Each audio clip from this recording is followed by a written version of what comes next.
Magandang gabi po mga kadagat. Yan na po.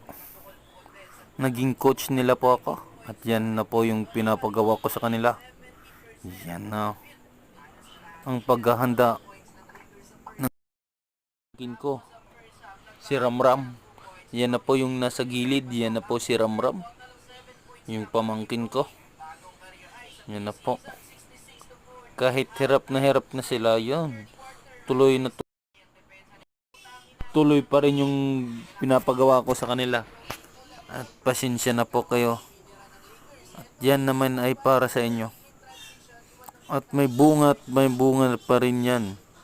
Kaya tiis lang po kayo. Mga bata, kaya nyo yan. Kaya go lang. Kayang-kaya nyo yan.